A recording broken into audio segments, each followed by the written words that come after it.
Bien, 8 de la mañana, 41 minutos, Lucero. Hay también alrededor de la creatividad muchos mitos que inclusive llevan a no hacer uso de ella. Ustedes habían establecido algunos mitos y como algunos como comentarios respecto a lo que la gente piensa y considera de la creatividad. Ahondemos en ellos. Bueno, yo primero les hago a ustedes una pregunta. ¿Ustedes se consideran creativos? En ocasiones. Sí, exacto. Dependiendo obviamente de el para qué, pero pues sí, obviamente uno trata como de ser creativo, digamos, no sé, en una cocina o en un viaje, tratar como de que no, lo que hablábamos anteriormente, que no todo sea como lo convencional, sino básicamente como crear algo nuevo. Uh-huh. Bueno, les hago esa pregunta porque sí hay unos mitos que a veces inhiben que esa capacidad surja y se desarrolle como debe ser.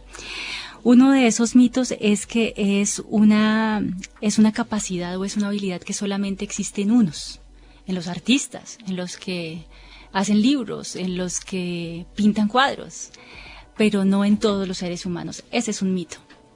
La creatividad es una capacidad inherente en todos los seres humanos, sino que hay unos seres humanos que la desarrollan y otros que no.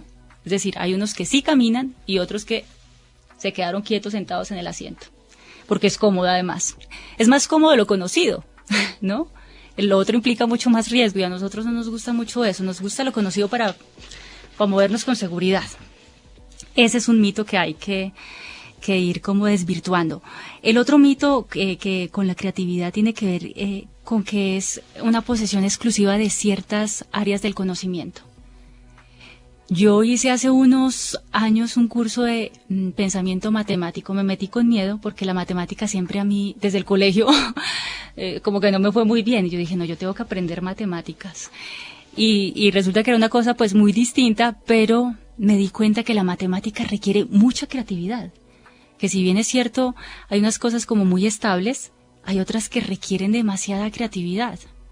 Albert Einstein es como un ejemplo de ello, ¿no? Fue uno de los grandes científicos, pero él tiene una máxima que es más importante, o algo así, ¿no? Es más importante la imaginación que el conocimiento.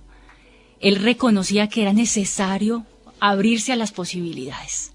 Entonces, desde la ocupación en la que nos movamos, en el área de conocimiento en que estemos, la creatividad es completamente posible, no es de unas ramas solamente. Otro de los mitos, es muy tarde para empezar. No, eso los niños o los jóvenes, pero yo, no. Digamos que los nuevos estudios han hablado del cerebro y de su capacidad de renovarse, lo que se llama la plasticidad, ¿no? Como algunas neuronas se pueden revivir o viven, no sé muy bien cuál es el concepto, pero la plasticidad tiene que ver con eso, con que nosotros podemos ir adaptando nuestro cerebro y mejorarlo. Otro de los mitos, hay racionales y hay creativos. Nosotros que nos gusta dividir, estos son los de aquí, estos son los de allá, resulta que cuando el proceso mental funciona adecuadamente, la creatividad es totalmente latente. Es decir, hace parte del mismo sistema racional, la creatividad. Lo que pasa es que a veces gastamos los mismos caminos racionalmente, entre comillas. Pero cuando ese proceso funciona adecuadamente, la creatividad siempre es latente. Entonces no es que unos sean racionales y otros sean creativos. Están siempre presentes en todos los seres humanos. Es otra cosa que tenemos que desvirtuar. Básicamente son esos 4 mitos. Lucero, también hablando, digamos, como de esos mitos, y hablando, digamos, como de uno de esos que hablaba, centrémonos en el que empezar tarde, o sea, no tiene que ser como un factor como para no hacerlo. Uno, digamos, ya también en redes sociales ve imágenes, digamos, de líneas del tiempo de, no sé, del creador de Hershey's o incluso de Mark Zuckerberg o cosas así, que son personas que, listo, pudieron ser muy jóvenes en su momento, pero digamos también hay personas que aún con una edad mucho más avanzada han podido podido surgir y han creado empresas o han creado, sí, como elementos o multinacionales que básicamente pues son de renombre. Entonces, ahondemos un poco más en esto y hablemos, digamos, como de esas personas o con esas personas incluso que nos están escuchando, para decirles que propiamente uno puede tener 20, 30, 40, 50 años y aún así uno puede, digamos, como crear nuevos conocimientos o ahondarse o incluso sumergirse, digamos, en una nueva experiencia. Gracias, Gabriel. Sí, creo que esa es una de las limitantes, y no solamente en los temas de la creatividad, sino en los temas de la vida. Como la sociedad ha establecido culturalmente unos momentos para cada cosa, entonces hay un momento para esto, hay un momento para lo otro, hay un momento cuando pasamos esa línea del tiempo, como antes, las mujeres que no se casaban a tal edad ya quedaron por fuera y así, ¿no? Entonces ya como que pero esos límites son culturales. Y cuando aceptamos esa cultura como cierta, pues se vuelven mentales, porque no la interiorizamos y la vivimos de esa manera. Pero cuando también cambiamos esas creencias, pues también nuestra vida cambia y cambia la cultura, porque son cosas que se retroalimentan. La ciencia ya nos ha dicho que nunca es tarde para comenzar. Yo conocí recientemente a una señora que tiene 90 años, va a cumplir su año 91 en agosto de este año, y esa señora toma 2 veces clases de piano y violín por semana y está estudiando portugués. Cuando yo la conocí, primero no le creí que tuviera esa edad, no, yo dije, pues sí se ve bien, pero se mueve muy bien, ¿no? O sea, me parece que es muy ágil. Y me tuvo de verdad, yo le dije, muéstrame su cédula. y resulta que es una persona muy locuaz, muy sobria. Y dije, es posible, ¿no? No sé cómo hizo ella para cambiar ese concepto, para mantenerse activa durante tanto tiempo y seguir queriendo aprender cosas. Yo creo que esa es una cosa muy importante, Gabriel, como sentir que nunca es tarde para aprender nada ni para hacer nada en la vida. Los límites están en nuestra mente. Y uno tendría que examinar cuáles son sus creencias frente a uno, qué límites uno se está poniendo.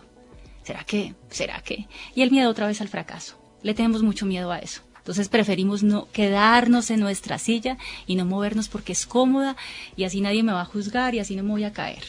Entonces eso también nos limita un poco. Bien, Lucero, por otra parte, en Suma Diferencia se está llevando a cabo un proyecto que es Noche de Clara. ¿De qué se trata este proyecto? Contémosles un poco a nuestros oyentes también para que puedan saber y conocer más a fondo qué es lo que se viene haciendo desde Suma Diferencia. Yo estoy enamorada de ese proyecto. La Noche de Clara surge a partir de un cuento que creía yo que era infantil, pero resultó que a los adultos también les hablaba. Surgió inicialmente como eso y después se pensó como un proyecto para despertar, básicamente hablar de 3 valores que creo que son fundamentales para la paz. Porque si bien es cierto, todos sabemos, y ustedes lo han dicho en otros programas y sus invitados, que la firma de los acuerdos es un paso necesario en esto, pero no suficiente, y que se requiere empezar a trabajar como sociedad en ese propósito superior. Este es un proyecto que le apunta a eso con las nuevas generaciones, quienes van a soportar ese nuevo proceso, porque la paz es un proceso también, es una cosa que va a tomar mucho tiempo, pues necesitamos formarlos. Y formarlos en ciertos valores. No quiero decir que sea un adoctrinamiento. Yo siempre he pensado que lo que debemos abrir son espacios de reflexión. Y espacios de reflexión en cuanto a qué. Primero, cómo gestionamos nuestras emociones. Todos hemos sentido tristeza, hemos sentido ira y hemos visto las consecuencias de reaccionar en esos estados.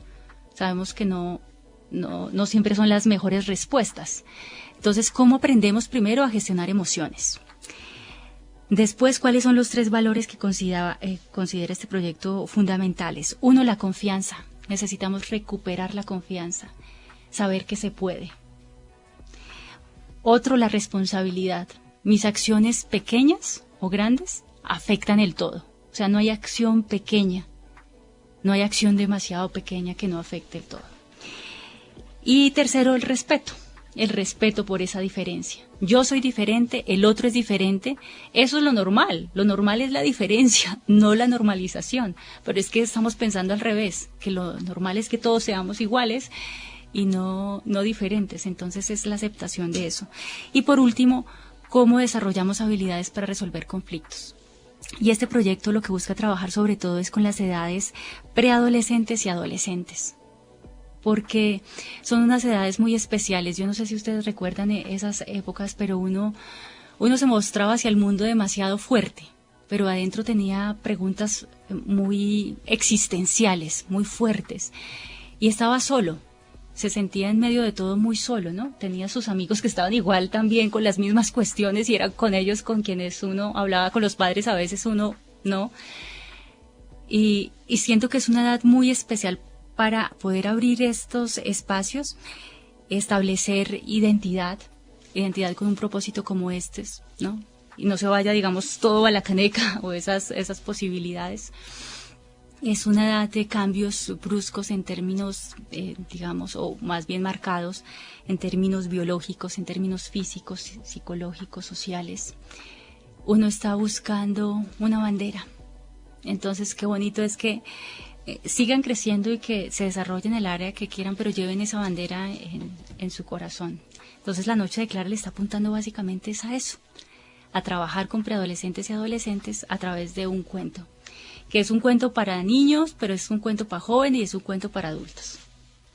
Ya se nos está acabando el tiempo, estamos con Lucero Bonilla, quien actualmente está a cargo de la coordinación y gestión del proyecto especial de Suma Diferencia.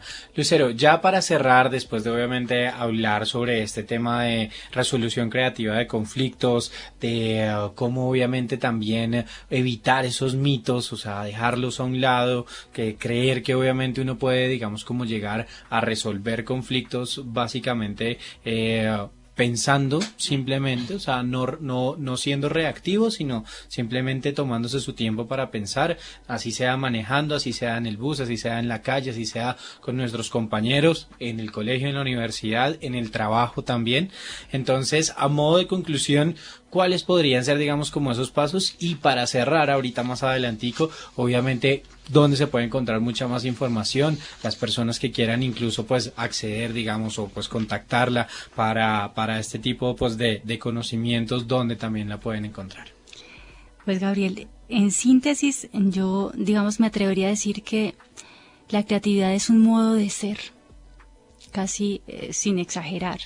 Es un modo de ser porque estamos abiertos a las posibilidades de que lo que se está haciendo se puede hacer mejor, de la manera que las maneras en que estoy respondiendo puedo incluso responder mejor. Cuando yo me pongo estándares no con respecto a los otros, sino con respecto a mí misma. Yo soy mi propio juez, no tiene que estar afuera. Entender que yo puedo ser mejor de lo que soy hoy. Creo que deberíamos apuntarle o por lo menos reflexionar si ese es un modo de ser que queremos adoptar en nuestra vida. Eso por una parte. Y lo otro, no pensemos que es tarde para comenzar y que este propósito es imposible. Yo cuando hablo de la paz, también siento a veces que es como un discurso, ¿no? Un discurso gastado. Pero me animo todos los días a pensar que tal vez lo vea yo o no lo vea yo, ¿cierto? Quiero ser parte de la solución, desde donde estoy. Y que no hay acción, pensemos eso, no hay acción pequeña ni grande que no influencie el todo. Nuestras acciones todas tienen afectación sobre el todo, entonces yo quiero aportar este granito de arena. Donde pueden conseguir mucha más información es en www.zsuma.com y el correo electrónico donde pueden escribir es zsuma@gmail.com. Y la historia de Suma un poco, voy a hacerlo bien chiquito. La Z es porque es el sumo de cada ser humano, ¿no? Como la singularidad, que se suman, esas singularidades sumadas pueden hacer la diferencia. Solamente así, no todos pensando igual. Las cosas que pasan. Pasan con la economía, la política, las tecnologías. Pasan en las ciudades y en nuestro país. Estas son las cosas que pasan, con sus protagonistas y el análisis. En Javeriana Estéreo 91.9 FM, sin fronteras.